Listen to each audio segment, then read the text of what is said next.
ఈరోజు మనము ఇన్స్టెంట్ సాంబార్ ఎలా చేసుకోవాలో చూసేద్దాం. క్విక్గా అన్నీ సాంబార్ ముక్కలన్నీ కోసుకొని పోపులో వేసి బాగా వేయించుకోవాలి. దీనికి కందిపప్పు ఉడకబెట్టని అవసరం లేదు. ఇలా శనగపిండి నూనెలో వేయించుకొని ఇంగువ, సాంబార్ పొడి వేసుకోవాలి. తర్వాత వేయించిన శనగపిండి వేసుకొని బాగా కడపాలి. బేసన్ ఫ్లోర్ అన్నమాట. చాలా ఈజీ ఇది.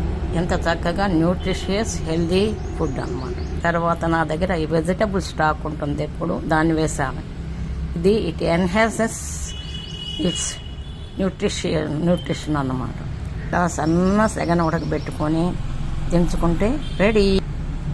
కొంచెం కొత్తిమీర గార్నిష్ చేసుకుంటే వేడిగా ఉన్న సాంబార్ రెడీ. ఇడ్లీలోకి, అన్నంలోకి చాలా చక్కగా ఉంటుంది. ఒక్కసారి రుచి చూస్తే మీరు మళ్ళా చేసుకుంటారు. It is good for health.